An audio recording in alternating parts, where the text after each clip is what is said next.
Protect করার জন্য আমরা এখানে কিছু ফিচার্স অ্যাড করেছি। তো কী হবে, আমরা একটা বন্ধ ঘরের মধ্যে পুরো সেট আপ করে রেখে যাবো ডোর লক করে। দেন যখনই আমার ঘরে কোনো চোট উঠবে, প্রোটেক্ট করার জন্য আমরা এখানে কিছু ফিচার্স অ্যাড করেছি। তো কী হবে, আমরা একটা বন্ধ ঘরের মধ্যে পুরো সেট আপ করে রেখে যাবো ডোর লক করে। দেন যখনই আমার ঘরে কোনো চোট উঠবে, ঠিক সেই মুহূর্তে একটা সাউন্ড জেনারেট হবে, যেটার মাধ্যমে আমি আমার পাড়া প্রতিবেশীকে জানাতে পারবো যে আমার বাড়িতে চলে এসেছে। অ্যান্ড দেন নেক্সট বাড়ির মালিক যেখানেই থাকুক না কেন, তার কাছে একটা ফোন কল চলে আসবে, যেটার মাধ্যমে বাড়ির মালিক জানতে পারবে ওনার বাড়িতে চলে এসছে। আর তিনি সেইভাবে প্রোটেক্ট নোটিফিকেশন দিতে পারবেন, জানাতে পারবেন বা বাড়ির আশেপাশে কাউকে জানাতে পারবেন।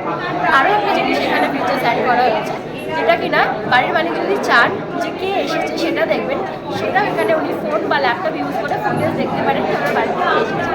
তো আমি ডিটেলস করলাম ম্যাম, এবার আমি এটা ডেমনস্ট্রেট করে দেখাবো। তো মেনলি আমি ফার্স্ট অবজেক্ট ডিটেকশনটা দেখাচ্ছি যে ও কীভাবে অবজেক্ট ডিটেক্ট করছে। তো এখানে আমরা দেখতে পাচ্ছি যে ও বিভিন্ন অবজেক্ট এখানে ডিটেক্ট করছে, যেমন সেলফোন ডিটেক্ট করবে, ও বুককে ডিটেক্ট করবে, কিন্তু তখনও কোনো সাউন্ড জেনারেট করবে না বা কোনো কল জেনারেট করবে না। যখন এটা আমি কোনো পার্সনের দিকে ডিটেক্ট করবো, ঠিক সেই মুহূর্তে ও সাউন্ডটা জেনারেট করবে পাড়া প্রতিবেশীকে জানানোর জন্য, আর মালিকের ফোনে ফোন কল চলে যাবে মালিককে জানানোর জন্য। তো ম্যাম আমি এটা দেখাচ্ছি। তো যখনই কোনো আমি পার্সনকে ডিটেক্ট করাচ্ছি, এটা সাউন্ড জেনারেট হচ্ছে ম্যাম,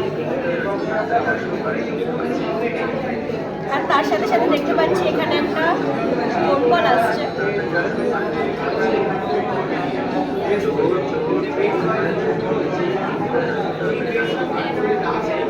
ম্যাম আমি সাউন্ডটা মিস করছি, কলটা কী বলছে সেটা শোনানোর জন্য।